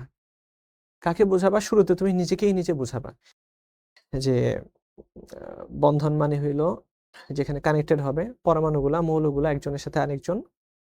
এই বন্ধনকে আমরা রাসায়নিক বন্ধন বলি, কারণ রাসায়নিক শব্দটা আসে যেখানে ইলেকট্রন রিলেটেড থাকে। তো বন্ধন ইলেকট্রন দিয়ে গঠিত, তাই এটাকে আমরা রাসায়নিক বন্ধন বলি। সো এই ইলেকট্রনগুলা কোথায় থাকে? ভাই, ইলেকট্রনগুলা কক্ষপথে থাকে, কিন্তু সবগুলা কক্ষপথের ইলেকট্রন তারা বন্ধনে অংশগ্রহণ করে না। তাইলে কোন কক্ষপথের ইলেকট্রন বন্ধনে অংশগ্রহণ করে? যারা সর্ববহিস্থ কক্ষপথের ইলেকট্রন আছে শুধুমাত্র তারাই বন্ধনে অংশগ্রহণ করে। তো বন্ধনে অংশগ্রহণ করা, বন্ডিং, তার মানে যুক্ত হওয়া, যোজনী, এই শব্দটাকে বলে যোজনী। তাই এই সর্ববহিস্থ কক্ষপথকে বলা হয় যোজনী কক্ষপথ বা যোজনী স্তর বা যোজ্যতা স্তর বা ভ্যালেন্স শেল। এবং আমরা দেখতে পাচ্ছি একটা অরবিটালে ম্যাক্সিমাম 2টা করে ইলেকট্রন থাকতে পারে। তো যদি অরবিটাল 2টা ইলেকট্রন ধারণ করে ফেলে, সেই অরবিটাল তো আর বন্ধন তৈরি করতে পারবে না। যেখানে বেজোর ইলেকট্রন আছে তারাই বন্ধন তৈরি করতে পারবে। সো যতগুলা বেজোর ইলেকট্রন আছে ততগুলাই তার যোজনী, সে ততগুলাই বন্ধন তৈরি করতে পারবে। সো এইভাবে একটু অ্যানালাইসিস করো না, এইভাবে একটু রিসার্চ করো, নিজেকে নিজে বুঝাও। নিজেকে নিজে যখন বুঝাইতে পারবা তখন তুমি আরেকজনকে বুঝাইতে পারবা। তোমার ক্লাসে যতজন আছে তুমি সবাইকে প্রয়োজনে সামনে দাঁড়ায়ে, যে কাজটা আমি করতাম এক সময় ঢাকার, আমি গল্প বলি, ঢাকা রেসিডেন্সিয়ালে যখন আমি পড়তাম আমাদের 55 মিনিটের ক্লাস হইতো, স্যাররা মোটামুটি 40-45 মিনিট পড়াইতো। তারপরে ধরা শুরু করতো, বল কি পড়াইছি, দেখি তোর খাতা দেখি, নাই মানে একদম তুমুল মাইর। বুঝছো, বয়েজ কলেজ তো স্যাররা খুব একটা ইয়ে করতো না, মানে বাজ বিচার করতো না, মাইর দিত তুমুল ভাবে। তো ডাকতো মাঝে মাঝে, এই তুই সামনে আয়, বল আমি কি পড়াইছি। বুঝছো, খুব মানে ভালো লাগতো, ভয়ও লাগতো আবার ভালোও লাগতো। টিচাররা একদম পিতার মানে তোমার গার্ডিয়ানের মতো হয়ে যেত এক সময়। তো অধিকাংশ দিন কে যেত, সামনে যেত কে জানো? সামনে যেতাম আমি। তো এই, কে বলতে পারবি? অনেক সময় বন্ধুরা বলতো, "এই যা যা যা তুই যা।" মানে আমি অনেক সময় হাত তুলা বসে থাকতাম, কেন? মানে অতি আবেগ না, মানে ব্যাপারটা হলো যে হয়তোবা ওরে জিগাইলে ওই মাইর খাবে আজকে যদি সামনে যায়। তো স্যার আমি পারবো, আচ্ছা আয় তুই সামনে আয়। অধিকাংশ সময় আমি সামনে যেতাম, স্যার যেমনে পড়াইছে আমি ঠিক অমনে রিপিট করে দিয়ে আসতাম ক্লাসটা। তো তার বন্ধু সামনে গেছে, স্টুডেন্টরা যারা আমার বন্ধুরা যারা আছে, বন্ধু সামনে গেছে, এতক্ষণ স্যার বলছে ওই মনোযোগ দেয় নাই, আমি সামনে গেছি ওরা সবাই মনোযোগ দিছে। ক্লাস শেষে আমাকে অনেকেই বলতো যে, দোস্ত স্যার 45 মিনিট পড়াইছে, আমি মনোযোগও দেই নাই, শুনিও নাই, বুঝিও নাই কিছু, তুই যে 5 মিনিট পড়াইছিস ওটাই আমি বুঝছি। তো এই কাজটা তোমরা করবা, বুঝছো, নিজেকে নিজে বুঝাবা, আরেকজনকে বুঝাবা, প্রয়োজনে সামনে যেয়ে বুঝাবা। ঠিক আছে? সো যদি তোমার স্কুলে এরকম ইয়ে থাকে, প্রচলন থাকে, তাইলেই, এর সবসময় কিন্তু না, সবসময় না। সবসময় স্যাররা কি তোমাকে সামনে ডাকিয়ে নিয়ে কথা বলাবে নাকি? ওটা না, সময়ও নষ্ট হবে। তো তুমি নিজেই কি করবা, তোমার যারা বন্ধু-বান্ধব আছে তাদেরকে তুমি বুঝাবা। ঠিক আছে? যে দেখ এটা বুঝোস কিনা এইভাবে। তো সুন্দর করে খাতায় নোট করবা। তুমি নিজে একবার প্র্যাকটিস করবা যাতে আরেকজনকে বুঝাইতে পারো। এটা আমাদের প্রত্যেকের গোল হওয়া উচিত। আমি আজকে থেকে তোমাদের প্রত্যেককে এই বাড়ির কাজটা দিলাম। তোমরা মিনিমাম একজনকে হইলেও এই টপিকটা বুঝায় আসবা। আমার প্রত্যেক দিনের বাড়ির কাজ একটাই। একটাই। প্রয়োজনে আমি একটা ক্যাম্পেইন চালু করব আজকে থেকে। এই আজকে থেকে একটা ক্যাম্পেইন। পড়া বোঝানোর ক্যাম্পেইন।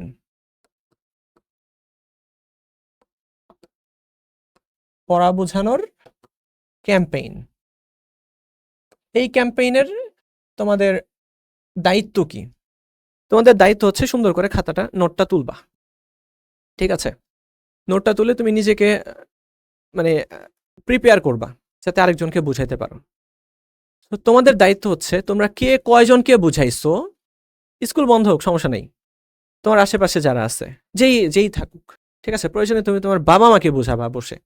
ঠিক আছে, আঙ্কেল আন্টি যদি এখন থাকেন অবশ্যই আপনারা সময় দিবেন, কারণ আপনাদেরকে যদি সে বলে গুছায়, আপনারা যখন দেখবেন যে সে অনর্গল বলেই আপনাকে বুঝাই দিচ্ছে, আপনি বুঝেন কি না বুঝেন ওটা ম্যাটার করে না, ও যখন কন্টিনিউয়াসলি বলতেছে তার মানে তার মধ্যে একটা নলেজ তৈরি হয়েছে, এটা বলার মতো। সো তুমি কাকে বুঝাইছো এই নামটা, সে তোমার বন্ধু হইতে পারে, বন্ধুর নাম বললা, সে তোমার বাবা হইতে পারে, মা হইতে পারে, বাবা মায়ের নাম লেখার দরকার নাই, তুমি বলবা যে আমি বাবাকে বুঝাইছি, আমি মাকে বুঝাইছি, আমি ছোট ভাইকে বুঝাইছি, আমি আমার বড় ভাইকে বুঝাইছি। ছোট বড় ভাইয়ের ক্ষেত্রে নাম বলার দরকার নাই, যদি বন্ধু হয় তাহলে বন্ধুর নামটা বলবা, অনেক সময় তাকে মেনশন করে দিবা পোস্টের মধ্যে। তো প্রত্যেকে আজকে থেকে সবাই লিখে রাখো, আজকে থেকে আমাদের ক্লাস 10-এর ক্যাম্পেইন হইলো শিখবো জিতবোতে আমরা প্রত্যেক দিন একটা হইলেও পোস্ট করব যে আমি আজকে এই পড়ানোর টপিকটা, এটা হইতে পারে কেমিস্ট্রি, হইতে পারে ম্যাথ, হইতে পারে বায়োলজি, হইতে পারে যে কোনো সাবজেক্টের। জাস্ট পোস্ট করার আগে আমাকেও একটু ট্যাগ করে রাখবা, যেহেতু ক্যাম্পেইনটা আমি চালু করছি। ঠিক আছে? ওকে। তো তোমাদের প্রত্যেকের ক্যাম্পেইন হলো যে কোনো সাবজেক্ট হোক, তুমি কোন সাবজেক্ট বুঝাইছো এটাও বলবা। ঠিক আছে? তো পড়া বোঝানোর ক্যাম্পেইন কয়জনকে বুঝাইছো এই সংখ্যাটা বলবা।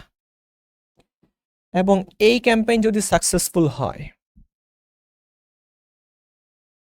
এই ক্যাম্পেইন যদি ভাইয়ারে সাকসেসফুল হয়ে যায়, তাহলে দেখবা তোমরা এখানে 700 জন আছো না, তোমরা 700টা ওয়ান্ডারফুল টাইপের টিচার বের হবা। তোমরা টিচার, মানে টিচার বের হবা। এই ছোট, আমি ক্লাস 8, 9, 10 থেকে পড়ানো শুরু করছি, বুঝছো? আমার আব্বা টিচার ছিল, ইংলিশ টিচার ছিল, নবীনগর গভর্নমেন্ট হাই স্কুল, আগে পাইলট হাই স্কুল নাম ছিল। তোমরা যারা ব্রাহ্মণবাড়িয়া বা নবীনগরের আছো তোমরা চিনবা। আমার বাবা মোহাম্মদ নুরুল হোসেন, উনি ইংলিশ টিচার ছিলেন। সো হাজার হাজার স্টুডেন্ট আব্বুর কাছে এসে লাইন ধরে থাকতো, আমাদের এক একটা ব্যাচে জায়গা দেওয়া যেত না। তো ইয়া করতো, আব্বু পড়াইতো, ছোটবেলা থেকে আমাকে বসায় রাখতো তার ব্যাচের পাশে। আমি যখন ক্লাস 10-এ উঠছি, রাজুকে ভর্তি হয়েছি, তখন আমি বাসায় যেয়ে ক্লাস 6, 7, 8, 9 এদের পড়াইতাম। ছেলেপেলেরা এনজয় করতো। না, ভিডিও করার দরকার নেই। চাইলে তোমরা যেমনে পারো অমনেই দেখাও যে আজকে এটা বুঝাইছি, কোন নোটটা বুঝাইছো, প্রয়োজনে নোটটাও আপলোড করে রাখতে পারো, ঠিক আছে? এটা ওয়ান অফ দ্য গ্রেটেস্ট কাজ হইতে যাচ্ছে তোমাদের লাইফে, ঠিক আছে? দেখবা এটা সাকসেসফুল হয়ে যাও, দেখবা তুমি প্রত্যেকটা টপিক বুঝতেছো, তোমার পড়ায় মনোযোগ বসতেছে, তুমি পুরো স্কুলে তোমার নাম হয়ে গেছে। এই নবীনগরের অনেকেই আছে, হায় হায়। Nabinagar government pilot high school এ নাম আছে এখনো?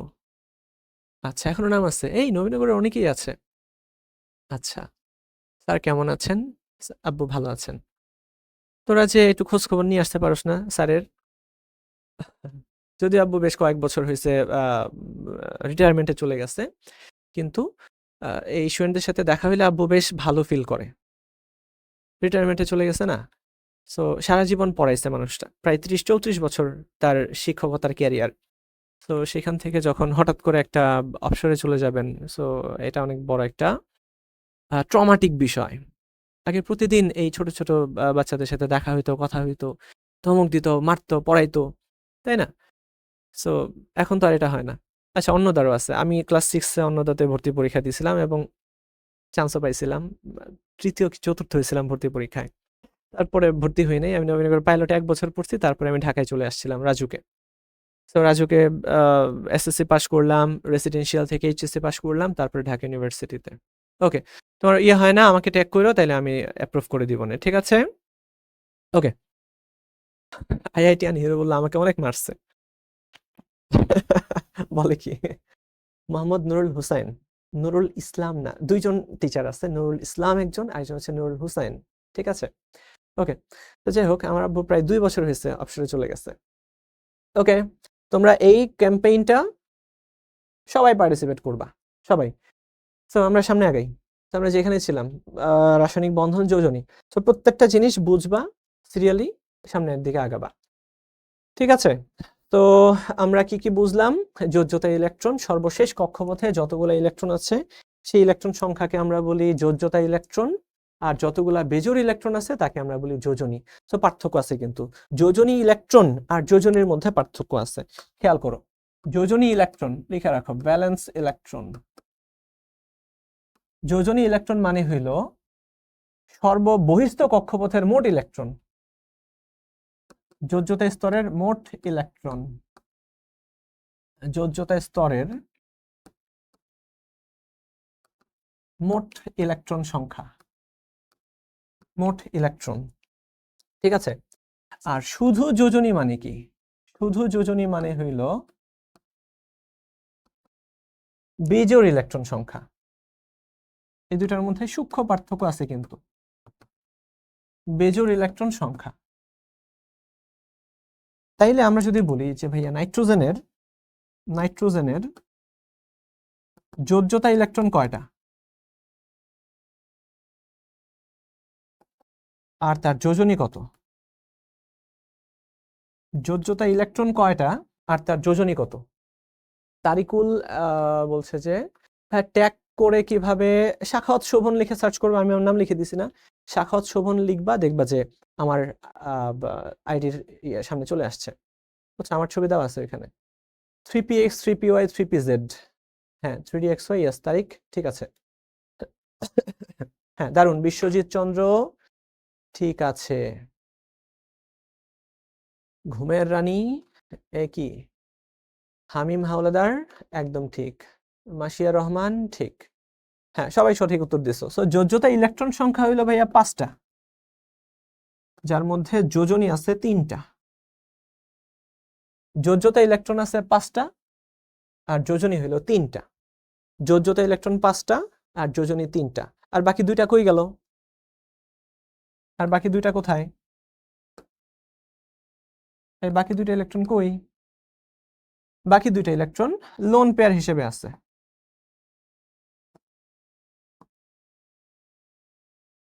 বাকি 2টা ইলেকট্রন লোন পেয়ার হিসেবে আছে, আর 2টা ইলেকট্রন দিয়ে একটা লোন পেয়ার হয়। তো একটা লোন পেয়ার, 2টা ইলেকট্রন দিয়ে একটা লোন পেয়ার হয়। ঠিক আছে, একটা লোন পেয়ার হয়। ওকে, এবার প্রশ্ন উত্তর করো। 20 পারমাণবিক সংখ্যা বিশিষ্ট মৌলের যোজ্যতা ইলেকট্রন কয়টা?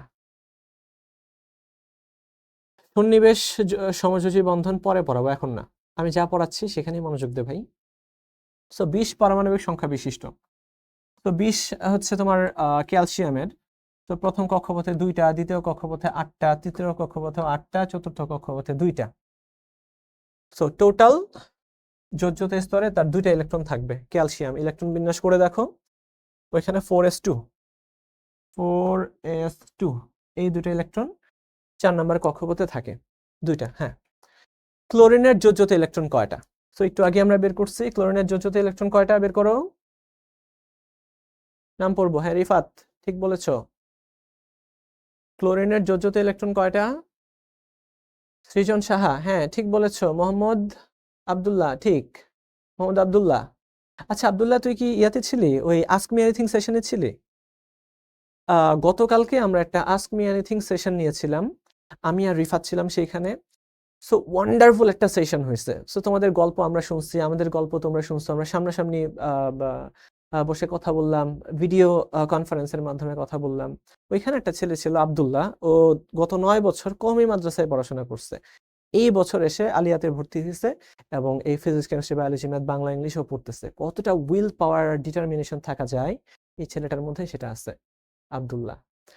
ওকে, আফিফা, তারপর হচ্ছে তনিমা হাওলাদার, হামিম হাওলাদার, তারপর ফারহানা। আচ্ছা, কয়েকজনের ভুল হয়ে যাচ্ছে কিন্তু অ্যান্সার, কয়েকজনের অ্যান্সার ভুল হয়ে যাচ্ছে। এখানে কিন্তু যোজনী বলে নাই, বলছে যোজ্যতা ইলেকট্রন, এইখানেই ভুলটা করছো। ক্লোরিনের ক্ষেত্রে দেখো, ক্লোরিনের সর্বশেষ কক্ষপথে আমরা কি দেখছিলাম, একটা ছিল যোজনী, আর যোজনী ইলেকট্রন টোটাল 7টা। তো যোজ্যতা বা যোজনী ইলেকট্রন 7টা, বাট শুধু যোজনী যদি বলে একটা। ঠিক আছে, এই যে বেজোর ইলেকট্রনটা কি আমরা বলি তার যোজনী, আর যোজনী ইলেকট্রন যতগুলো আছে সবগুলা। ওকে, রাসায়নিক বন্ধনে অংশগ্রহণ করে কোন ইলেকট্রন? যতগুলা প্রশ্ন করছে সবগুলা প্রশ্ন এখানে আছে, দেখো। হ্যাঁ, অক্সিজেন নিয়ে আমি এখনই কথা বলবো, একটু পরে কথা বলবো। তো রাসায়নিক বন্ধনে অংশগ্রহণ করে কোন ইলেকট্রন ভাইয়া? যোজ্যতা ইলেকট্রন, অর্থাৎ সর্বশেষ কক্ষপথের ইলেকট্রন। এরপরে যোজনী বা যোজ্যতা, অর্থাৎ যতগুলা বেজোর ইলেকট্রন আছে বা যতগুলা সে আদান প্রদান করতে সক্ষম, যতগুলা শেয়ার করতে সক্ষম, তাকেই বলা হয় যোজনী বা যোজ্যতা। ইংরেজিতে যাকে বলা হয় ভাইয়া ভ্যালেন্সি। ঠিক আছে, এই যে একটা ইলেকট্রন দেখো, বেজোর ইলেকট্রন। আচ্ছা, তো প্রশ্নগুলো আমরা দেখব। দেখো, এখানে একটা চার্ট আমরা বানাই দিছি যে কোন মৌলের যোজনী কত, কোন মৌলের যোজনী কত। এই যে দেখো, কিছু কিছু মৌলের যোজনী একাধিক হইতে পারে, সেটা নিয়ে আমরা অবশ্যই কথা বলবো এখন। আর এখানে কি কি আছে? ওকে, তো এবার নতুন টপিকে চলে আসো। আমরা যোজনী পড়াই ফেলছি, এবার নতুন টপিক হলো পরিবর্তনশীল যোজ্যতা। লিখো বাচ্চারা, সবাই লিখো পরিবর্তনশীল যোজ্যতা। পরিবর্তনশীল যোজ্যতা,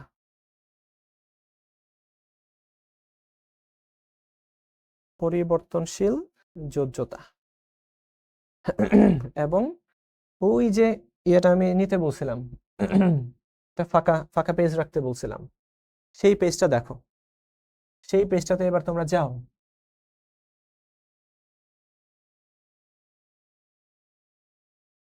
যে পেজটা আমি নিতে বলছিলাম ওই পেজটাতে তোমরা যাও।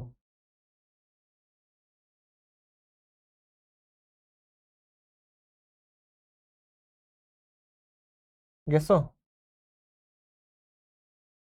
আহ উড়াই দিলাম, দেখো এই যে উড়াই দিই, হ্যাঁ। মজাই লাগে। টুস। দেখছো দেখছো? দেই আরেকবার দেই, হ্যাঁ। এই আরেকবার। তোমরা বলতে পারছো ভাই কি পাগল হয়ে গেছেন? হ্যাঁ পাগল হয়ে গেছে, এই যে দেখ, একদম জাম্পিং করে, জাম্পিং। যাই হোক, ওকে দেখো, পরিবর্তনশীল যোজ্যতা আমরা কাকে দিয়ে ব্যাখ্যা করবো? এটা ক্লোরিনকে দিয়ে ব্যাখ্যা করি, হ্যাঁ, ক্লোরিনকে দিয়ে ব্যাখ্যা করি। তো ক্লোরিনের টোটাল 4টা যোজনী আছে। শর্ট দিব, আরেকটা শর্ট।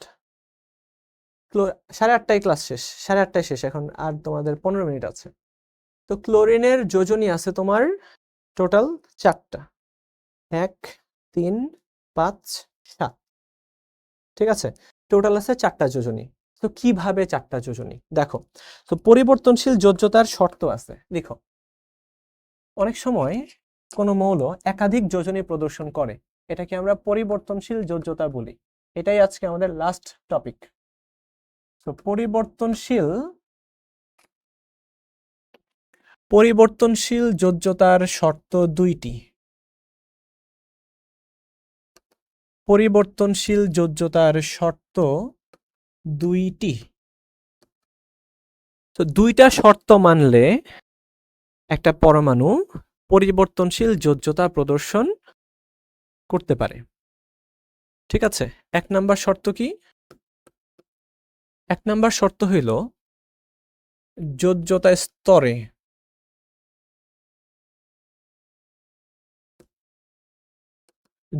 স্তরে ফাঁকা অরবিটাল থাকতে হবে। ফাঁকা অরবিটাল থাকতে হবে।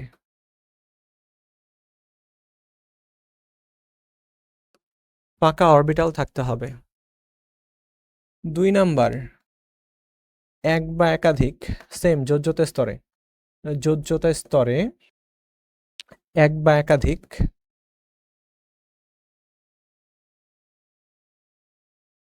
যোজ্যতা স্তরে এক বা একাধিক লোন পেয়ার থাকতে হবে।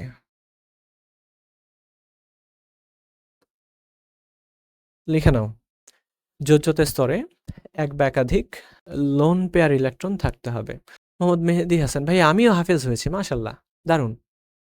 ইয়েস, সৈকত নূর ভাইয়া, জোর ভেঙে ভেঙে বেজোর হবে। ইয়েস, দারুণ। হ্যাঁ, তার মানে যোজ্যতা স্তরে ফাঁকা অরবিটাল থাকতে হবে, এবং 2 নাম্বার হলো এক বা একাধিক লোন পেয়ার থাকতে হবে। তো প্রশ্ন হচ্ছে অরবিটাল ভাইয়া কয়টা করে থাকে? দেখো অরবিটাল সংখ্যা আসলে কয়টা, যেমন মনে রাখবা সবসময় 1 নাম্বার কক্ষপথে শুধু একটাই অরবিটাল থাকে 1s, 2 নাম্বার কক্ষপথে থাকে 2টা উপস্তর 2s 2p, 2s এর মধ্যে একটা অরবিটাল, p এর মধ্যে 3টা অরবিটাল। 3 নাম্বার কক্ষপথে থাকে 3s 3p 3d। মনোযোগ, 3s 3p 3d, 3s 3p 3d। So 3s এ থাকে একটা অরবিটাল, p তে থাকে 3টা অরবিটাল, আর d তে থাকে হইল 5টা orbital, dxy yz zx x square minus y square z square, এরকম। ওইটা তোমরা কলেজে উঠলে শিখবা। তারপরে 4 নাম্বার কক্ষপথে 4s 4p 4d 4f। তো খেয়াল করছো, যত নাম্বার কক্ষপথ ততগুলো উপস্তর থাকে। তো 1 নাম্বারে একটাই উপস্তর শুধু s, 2 নাম্বারে 2টা 2s 2p, 3 নাম্বারে 3টা 3s 3p 3d, 4 নাম্বারে 4টা 4s 4p 4d 4f, 5 নাম্বারেও 5টা থাকে 5s 5p 5d 5f 5g, এরকম ভাবে থাকে। যদিও g অরবিটালে কখনো ইলেকট্রন যায় না, 118টা পরমাণুর জন্য g অরবিটালে ইলেকট্রন যাইতে হয় না, যাওয়া লাগে না। সো ওই গল্প পরে। তো আমরা অরবিটালগুলোকে সাজাই।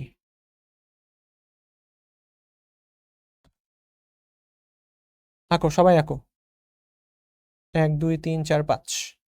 আর 4f এ টোটাল 7টা অরবিটাল থাকবে।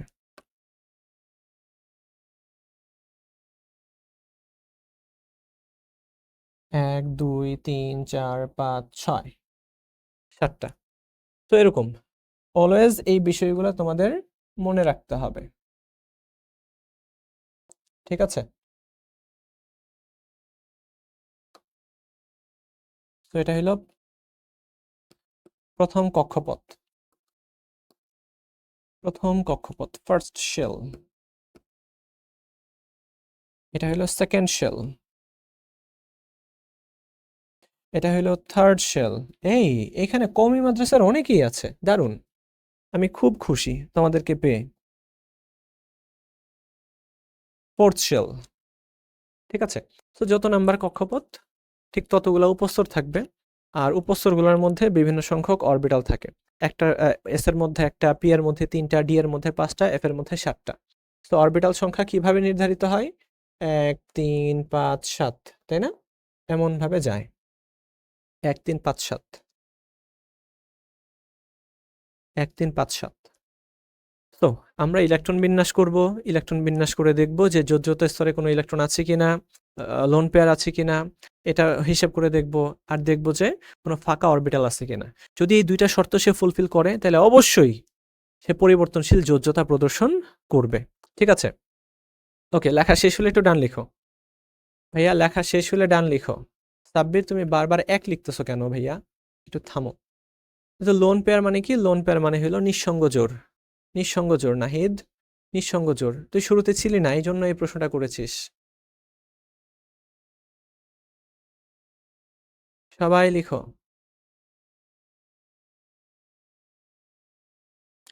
গুগল মিটে আস্ক মি এনিথিং, না, এই ভালো। অ্যাপ থেকে নিচ্ছি, এটাই ভালো। আমরা অ্যাপের বাইরে কোনো কাজ করি না। App is better.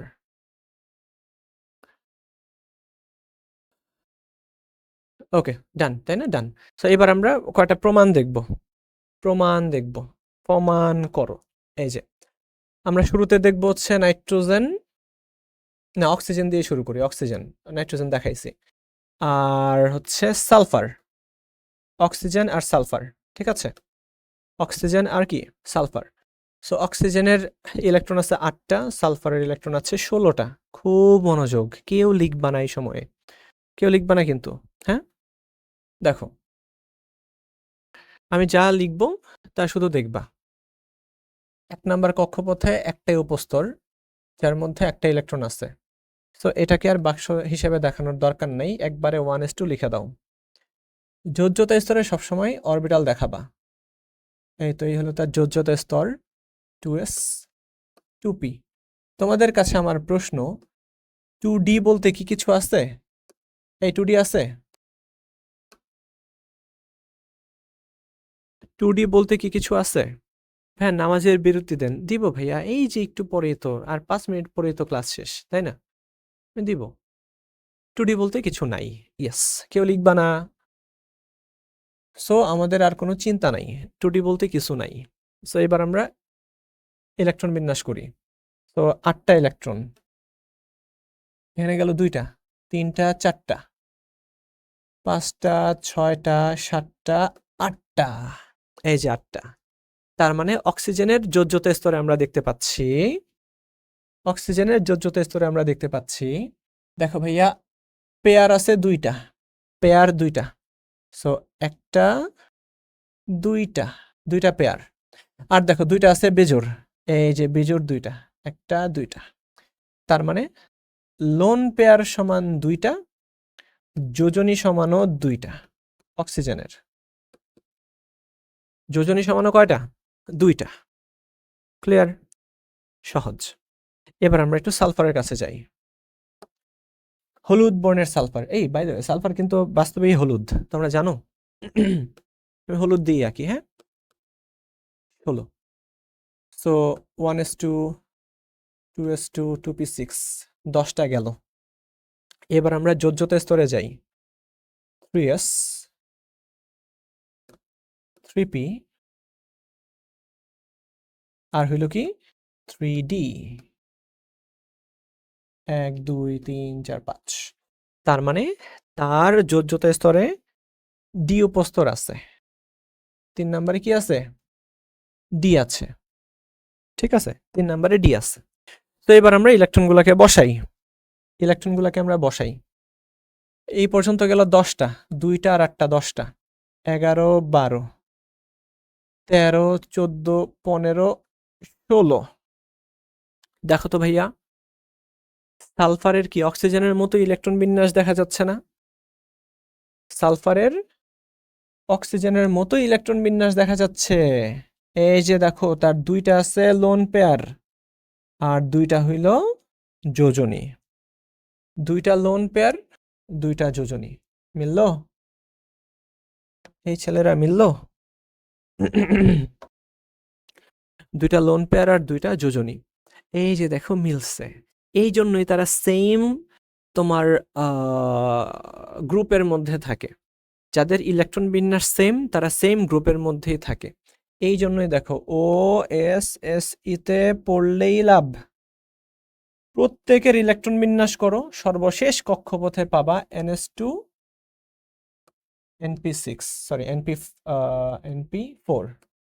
প্রত্যেকের সর্বশেষ কক্ষপথের ইলেকট্রন বিন্যাস হলো NS2 NP4। তো যাদের ইলেকট্রন বিন্যাসের মধ্যে মিল আছে, তারা সেম গ্রুপে অবস্থান করে। ওকে, এইবার মনোযোগ দাও। এই দুইটার তো ইলেকট্রন বিন্যাস সেম, স্বাভাবিক অবস্থায় এদের যোজনীয় সেম। এখন প্রশ্ন হচ্ছে, কে ইলেকট্রন যোজনী বাড়াইতে পারবে আর কে যোজনী বাড়াইতে পারবে না? হ্যাঁ, লিখবা একটু পরে, এই প্রশ্নের উত্তরটা করো। এদের মধ্যে কে পরিবর্তনশীল যোজ্যতা প্রদর্শন করতে পারবে বলো? এদের মধ্যে কে পরিবর্তনশীল যোজ্যতা প্রদর্শন করতে পারে বলো? সালফার।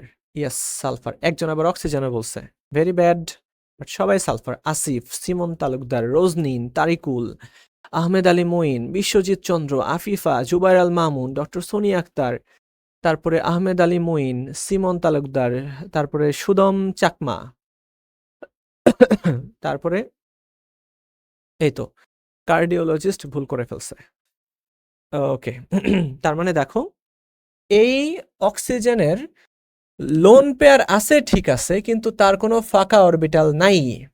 এই জন্য এই ইলেকট্রনটা আর ভেঙে ভেঙে সামনে যাইতে পারবে না। বাট এইটার কিন্তু ভাইয়া ফাঁকা অরবিটাল আছে। এইবার সে কি করবে জানো?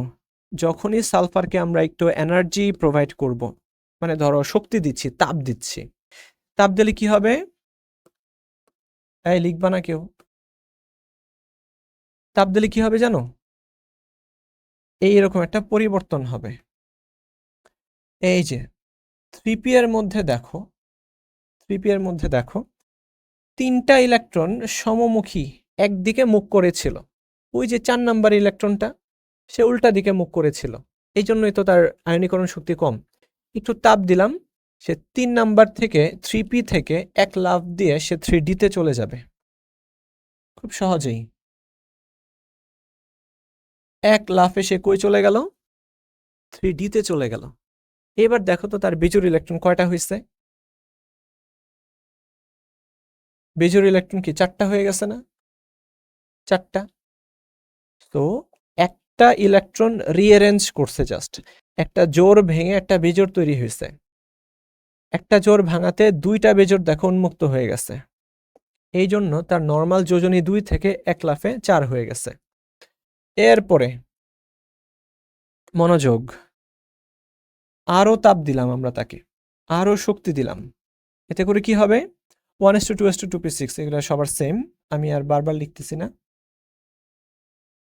এরপরে দেখো 3s এর যে 2টা ইলেকট্রন আছে, সে চাইলে এটাকেও ভেঙে ফেলতে পারে।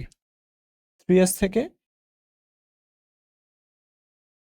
এখানে তো আগে একটা একটা করেই ছিল, 3d তে একটা ছিল, এখন নতুন করে আরেকটা যে ঢুকবে, নতুন করে আরেকটা যে ঢুকবে, এবং একমুখী স্পিনে ঢুকবে, জোরবদ্ধ হইতে পারবে না, বেজোড় অবস্থায় ঢুকবে। তো এইবার চিন্তা করে দেখো কয়টা হয়েছে টোটাল? 6টা।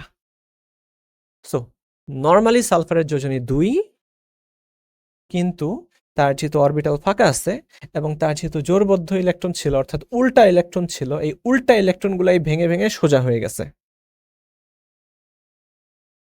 এই উল্টা ইলেকট্রনগুলাই ভেঙে ভেঙে কি হয়েছে? সোজা হয়েছে আর নতুন করে যোজনী বাড়াইছে।